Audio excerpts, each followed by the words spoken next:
Bienvenue sur Que des solutions, le podcast où deux filles, Claudine et Marilyn, proposent des trucs, des outils, des astuces, des expériences, bref, des solutions pour t'aider à sortir le chaos de tes journées. Que tu gères une organisation, ta propre business, des projets ou des événements, on t'offre des solutions concrètes puis des trucs faciles à appliquer pour simplifier ta prise de décision. Bonne écoute!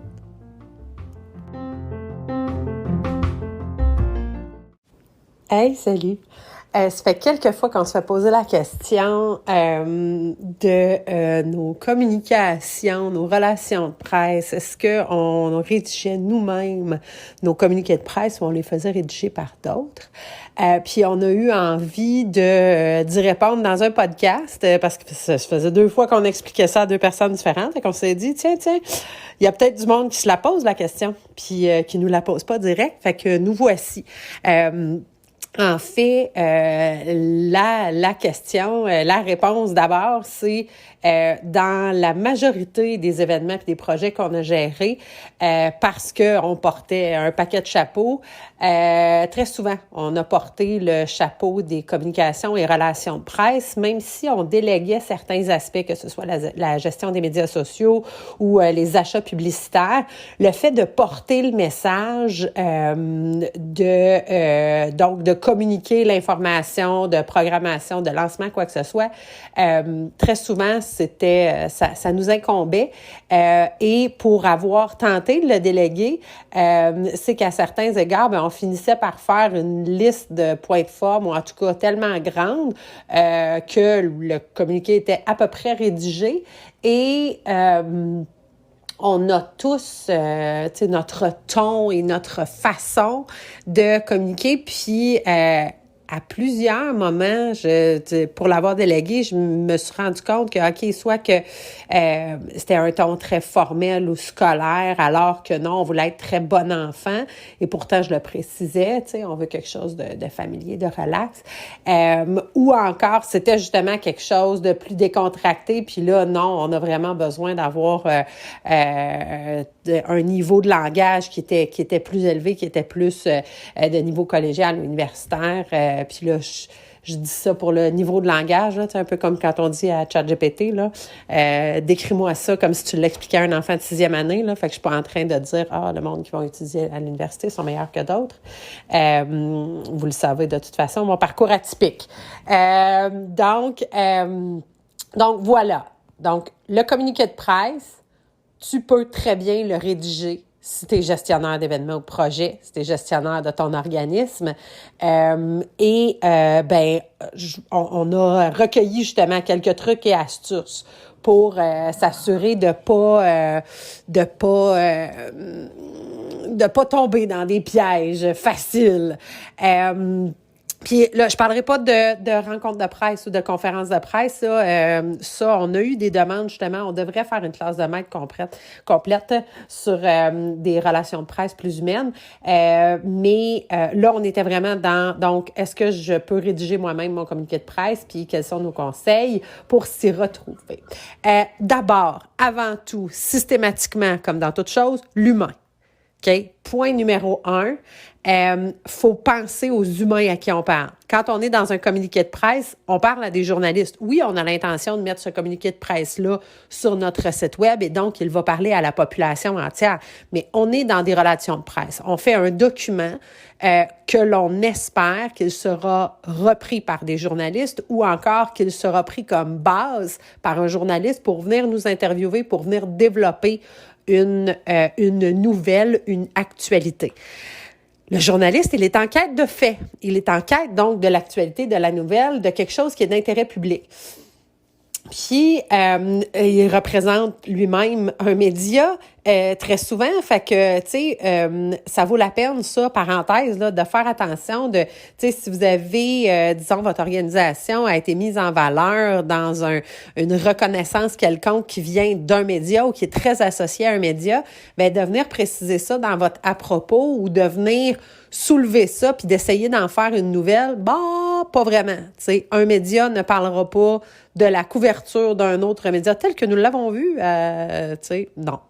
Fait que ça, il y a ce bout-là. Bon. Et sache quand même que il y a certains médias, surtout dans le média numérique, dans les journaux en ligne, qui pourraient reprendre le communiqué tel quel. Fait que le ton, donc, puis, tu sais, l'utilisation, tu sais, le « nous », on oublie ça, là, à part dans une citation, tu sais, on le rédige vraiment à la troisième personne, on le rédige comme s'il était un article, mais c'est pas un article. Fait que là, il faut naviguer l'espèce de ligne mince entre donner des faits, être objectif, mais ne pas prendre pour acquis qu'il s'agit d'un article et qu'il sera repris tel quel. Mais certainement pas de mettre des « nous » puis des « je », à part si on est dans une citation. Fait que de penser à l'humain qui va le lire, de penser à l'humain à qui c'est destiné, mais aussi de mettre en avant les humains à l'intérieur dans le contenu. Le contenant, donc, je parle du contenu, mais là, le contenant, le communiqué, d'abord, on veut un titre accrocheur qui va être en lien avec la nouvelle qu'on présente. Moi, je préfère très sincèrement rajouter un sous-titre. Un titre accrocheur qui est punché, mais qui dit exactement c'est quoi dedans, mais qui a un petit côté, bien sûr, clair, mais clever un petit peu, mais pas trop. Fait quelque chose qui accroche. Donc, on s'entend, là, puis là, on le sait, on le voit, des titres d'articles. Ça peut valoir la peine de travailler avec, de rebondir ça avec l'équipe. Ou, écoute, si tu te payes un rédacteur, ben là, normalement, tu vas avoir un titre accrocheur. Mais c'est pas une recette toute faite. C'est pas nécessaire. Le but étant que ce soit clair. OK? Un sous-titre, donc, c'est que ça te permet de développer un peu. Fait que, tu sais, si, disons, on repense à notre dernier, à un événement, on invente un. Tu sais, de grands retours au prochain festival d'automne. Genre ça, OK? Fait que là, il y a des retours. On se parle du festival, bien sûr, mais il y a du monde qui reviennent. C'est ce qu'on se dit, là. Fait que là, il y a un élément de la nouvelle. Et là, le sous-titre pourrait venir préciser les têtes d'affiche des 15 dernières années seront sur scène pour la grande ouverture. Fait que là, en un titre et un sous-titre, une phrase, on comprend l'angle. On sait exactement où on s'en va. C'est ça, la nouveauté. C'est de ça qu'on parle cette année. C'est le fait qu'on fait une revue des 15 dernières années. Le lieu et la date de diffusion, on les indique en début de premier paragraphe. Fait que donc, Sherbrooke, le lundi X novembre 2023. Le pour diffusion immédiate qu'on voit, là, ça, c'est la portion à gauche. Puis tu auras un lien vers une espèce d'exemple là, quand tu écouteras le podcast ou si tu es en train de... ça, peu importe, là, sur Spotify ou sur notre site, il y aura un lien vers un modèle. À droite, on met pour diffusion immédiate. Et habituellement, là, 95% du temps, c'est ce qu'on utilise, mais il y a des fois qu'on va le mettre sous embargo jusqu'à telle date ou heure. On s'enfargera pas dans ce concept-là nécessairement, mais s'il y avait une notion, tu sais, tu as besoin que l'information soit entre les mains des gens pour qu'ils soient prêts à faire feu au moment où l'embargo va être levé, parce que tu vas faire un stunt ou quoi que ce soit, puis qu'il y a quelque chose que tu veux pas qui fuite. Ça, dans le fond, cet embargo-là, c'est ce qu'il vient dire. Donc, le journaliste va pouvoir travailler sur son topo, va pouvoir monter son article et être prêt à le mettre en ligne au moment où l'embargo va se lever, mais ça te permet de travailler derrière le rideau. C'est particulièrement rare, je te dirais, enfâche-toi pas là-dedans. Donc, les paragraphes peuvent avoir des titres ou pas. Moi, je préfère sincèrement que oui. J'aime mieux que le paragraphe vienne me dire un peu ce qui s'en vient. Puis, tu sais, quelques phrases par paragraphe. Un communiqué général sur une programmation ou sur, tu sais, le lancement d'une campagne pour un organisme ou, on s'entend, là, ça tient sur 1 à 2 pages, là. Le but étant vraiment pas que ce soit du 5-6. Si tu vois que tu as besoin d'ajouter beaucoup d'informations, c'est de venir donner des annexes. mais c'est pas dans le corps du communiqué qu'on va venir faire la liste, disons, je pense à une guignolée des médias, de venir faire la liste des coins de rue, la liste des organismes, le ci, le ça va tout être des annexes. Fait que là, donc, si ton information, t'en as beaucoup, puis que tu dois tenir sur 1 à 2 pages, ben voilà, il faut prioriser, comme tout dans la vie. Puis, juste avant la source, donc la dernière chose qui est dans ton communiqué, c'est ta source. Fait que c'est la personne que les journalistes peuvent contacter pour avoir accès à des entrevues avec les personnes qui sont citées ou pour faire un suivi. Juste avant ça, on met aligné au centre, -30, fait que -30. Puis là, ça, c'est comique un peu. J'ai fait la recherche, puis ça nous vient d'une vieille convention télégraphique. Fait que c'est du temps où on utilisait le télégraphe et c'est ce qui nous disait que la communication était terminée. Fait que c'est quand même cute. Je trouve ça romantique qu'on garde des trucs du temps du télégraphe. On a l'impression d'être dans Downton Abbey. Ensuite, on passe au contenu. Donc, si tu n'as pas déjà écouté notre épisode avec Isabelle Fafard, Grande Manitou des relations de presse, on te presse pas à aller l'écouter. Mais donc, pour le contenu, parce que en fait, dans cet épisode-là, Isabelle, justement, nous parle entre autres de le fait que c'est pas parce que tu trouves que c'est une bonne nouvelle ou que c'est une bonne nouvelle à l'interne pour ton organisation que c'est véritablement une nouvelle. Donc, entre autres, ça, mais elle nous parle d'un paquet d'autres affaires. Là, c'est vraiment hyper intéressant. Une très belle personne et une très belle ressource. Mais donc, le contenu du communiqué de presse, bon, c'est quelque chose qui est d'actualité, donc d'intérêt public. Ton but, c'est de trouver un angle, trouver un fil conducteur, de présenter ce qui est pertinent, puis de le présenter, comme je le disais tantôt, de façon objective. Fait qu'on n'est pas dans le nous, puis dans le, des adjectifs, là, genre exceptionnel ou formidable, ou faut faire attention à ça, parce que ça, donc, on est dans du subjectif, là. Après ça, donc, tes citations, absolument, ajoute-en, ça donne de la vie au communiqué, ça permet d'intégrer justement d'autres humains, puis de changer d'angle aussi, puis de donner de la profondeur. Fait que là, tu es en mesure de venir tourner, tu sais, bien plus qu'un marqueur de relation, là, en somme, puis etc. Le fait que la phrase, l'idée, le concept soit présenté par une autre personne avec un autre ton, ben ça nous permet vraiment d'aller ailleurs. Puis, une autre des choses qu'on aime bien gros, sur lesquelles on aime bien gros appuyer, c'est que quand tu rédiges un communiqué de presse, t'es fichtrement pas en train de rédiger une nouvelle ou un roman ou un essai.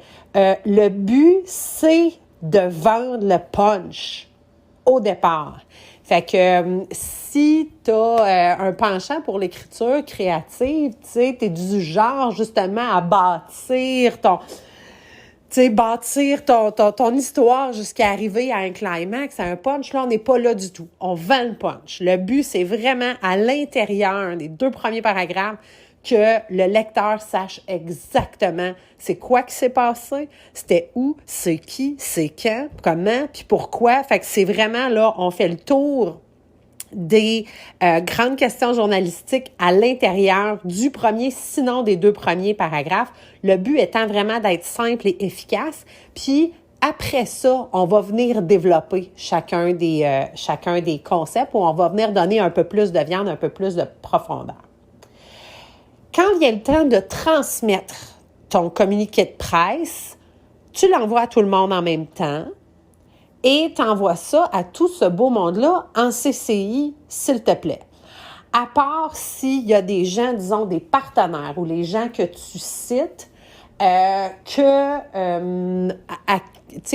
tu as envie de mettre en contact direct avec la liste de presse, ou si tu as des gens à l'interne, ou si tu l'envoies de ton adresse com de ton organisation, puis que tu veux que Info le reçoive pour une raison quelconque, ça, tu peux mettre ce monde-là en CC.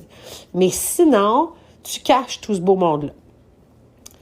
une liste de presse, une liste des différents journalistes qui couvrent différents sujets à l'intérieur d'un territoire précis, que ce soit ta localité, ta région ou la province complète.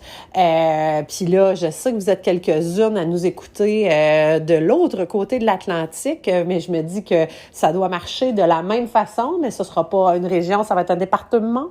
Mais donc, les listes de presse à jour sont disponibles auprès de vos organismes de concertation. Fait que ce soit un conseil de la culture, un événement Attraction Québec, n'importe quelle association sectorielle ou régionale ou tu sais, territoriale, permet ça. Si tu payes un membership quelque part comme organisation, la plupart du temps, c'est ce qu'ils vont avoir dans leur section membres. Et sinon, si tu la trouves pas directement, pose la question. Entre autres, les chambres de commerce locales ont ça. Elles s'adressent de façon constante aux médias. Et donc, dès qu'il y a un changement, dès qu'il y a une nouvelle adresse, dès que la station de radio est vendue à l'autre consortium, ben là, les changements justement d'adresse courriel pour l'actualité suivent. Donc, ces gens-là l'ont à jour. Tu veux certainement pas avoir quelque chose de fixe. Prends pour acquis que ça va être une liste qui va bouger, que tu vas avoir à mettre à jour. Et bien sûr, on te suggère de la tenir dans Airtable parce que tu vas pouvoir te faire une vue courriel seulement, aller sélectionner ça, copier, c'est formidable. Puis tu vas être capable de les classer de toutes les façons, puis de les regarder sans avoir à filtrer avec un mot juste de Excel, de les regarder de toutes les façons. Et sinon, si tu n'as pas accès pantoute à des listes de presse, de même, écoute, tu recherches sur les sites des médias locaux puis nationaux, puis tu cherches pour rédaction ou tu sais nous écrire, vous avez une nouvelle là. Puis le but étant certainement pas de remplir un Moses de formulaire directement sur Internet. Tu es capable de trouver ces adresses-là, elles existent. Et sinon, il y a des entreprises qui font que ça. Je pense au niveau de la guignolée des médias nationaux, il faisait affaire, puis je t'invite à aller voir sur guignolée.ca. Dans le fond, là, je pense qu'à la fin, il me semble que c'est Scission ou quelque chose comme ça, l'organisation qui gérait la diffusion des communiqués. Là, ils mettent ça sur le fil de presse. C'est un concept que je ne connais pas, que je ne comprends pas, que je n'ai pas eu besoin d'utiliser personnellement dans mes plusieurs années de relations de presse. Ton courriel dans lequel tu envoies, super simple. Veuillez trouver ci-joint notre communiqué de presse avec la signature de la source. Fait que si c'est toi comme direction, disons, qui l'a rédigé, mais tu as une adresse puis comme tu es cité dedans, tu t'es pas mis toi, tu as mis la stagiaire en communication, disons, comme source, assure-toi de l'envoyer de l'endroit général, comme ou information. Donc, veuillez trouver ci-joint notre communiqué de presse de ce jour, puis pour toute demande d'entrevue, communiquez avec nous en répondant au présent courriel. Et le communiqué de presse est en pièces jointes en PDF. Ça se peut que tu te le fasses demander en Word, justement, si les gens le reprennent, ils te contacteront. J'aime pas transmettre un document modifiable à un paquet de sources. Je me dis que c'est ça. Il peut continuer à être modifié. C'est pas, ta nouvelle est finie. Je l'ai pas précisé dans le contenu, mais très certainement, si, peu importe, même si tu as un orthographe qui est exceptionnel et que tu utilises Antidote, de le faire lire par quelques yeux. Ne serait-ce qu'il y a des fois où on pense d'une certaine façon, on écrit d'une certaine façon, puis ça fait plein de sens pour nous, puis non, la phrase est trop longue, il y a quelque chose qui accroche. Fait que de le faire lire par plusieurs yeux et d'accepter le feedback et de se faire challenger là-dessus, ça vaut toujours la peine pour être donc le plus clair et concis possible. Et après ça, c'est de lâcher prise. Comme Isabelle le disait aussi, je le précisais tantôt, mais quand elle est venue nous visiter dans le podcast, c'est pas parce que tu trouves que c'est une bonne nouvelle que c'est nécessairement une nouvelle ou que c'est de l'actualité. Puis, ça veut pas dire que parce que tu émets un communiqué, il va être repris dans les médias, que ce soit les médias écrits, les médias électroniques ou télé, radio, etc. Puis, tu peux faire des relances, vérifier, disons, si vous désirez de l'information supplémentaire, sachez qu'on est disponible, que telle personne est disponible pour entrevue, etc. Mais c'est malheureusement pas toi qui cale les shots. Puis, rappelle-toi aussi que exactement comme quand tu as appris à marcher, tu t'en rappelles pas, mais quand tu as géré des premiers projets ou quand tu as élevé tes enfants, qu'on apprend à mesure de l'expérience. Le but étant, si jamais tu n'as jamais envoyé un communiqué de presse, d'envoyer ton premier communiqué de presse le plus rapidement possible. Ça va être fait, check. Puis tant mieux, justement, si la nouvelle lève, puis tant mieux si elle est diffusée. Mais sinon, t'auras passé par-dessus ce premier step-là, puis tu vas être en mesure de voir le feedback, puis de voir aussi la réaction, de documenter, OK, celui-là, il y a eu tel impact, il a été repris de telle façon. Est-ce que, justement, il y a des portions de notre communiqué qui ont été reprises dans l'article? Si oui, quoi? Est-ce que, on avait un angle, puis finalement, ça a déraillé un peu? Fait que de te documenter, de te garder des indicateurs de suivi. Fait que voilà, c'était les quelques points qu'on voulait te transmettre, les quelques trucs, les quelques pièges à éviter pour la diffusion, la rédaction et la diffusion à l'interne d'un communiqué de presse. Fait que si tu avais d'autres questions, si tu as des suggestions, cet épisode-là provient de questions qui nous ont été posées, fait qu'hésite pas. Ce qu'on se rend compte, c'est que très souvent, quand on reçoit une question puis qu'on se met à le développer un peu, il y en a plusieurs autres qui émanent, puis finalement, on se rend compte que le sujet intéresse et que la question se pose. Fait que dis-toi que tu n'es sans doute pas tout seul à te poser une question suite à un épisode où si on couvre quelque chose, puis tu te dis « Ah, j'aurais aimé ça que tu ailles un peu plus loin là-dessus ». Fait que n'hésite pas à nous faire signe. C'est vraiment très chouette.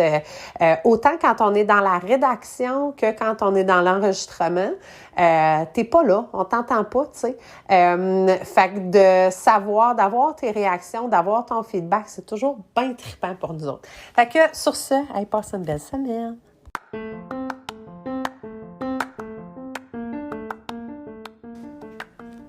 C'était un autre épisode de Que des solutions, le podcast où deux filles, Claudine et Marilyn, te partagent des astuces, des trucs, des expériences, des outils, bref, des solutions pour sortir le chaos de tes journées. Passe nous voir sur Facebook à Que des solutions, la vraie page, ou encore sur Instagram, LinkedIn, Pinterest. Passe voir notre site web, bien sûr, quedessolutions.com, où il y a un paquet d'outils, mais surtout, assure-toi d'être abonné à notre infolette pour avoir toutes les dernières nouveautés et recevoir en primeur les outils qu'on sort. Et oublie pas, il n'y en a pas de problème, il y a juste des solutions.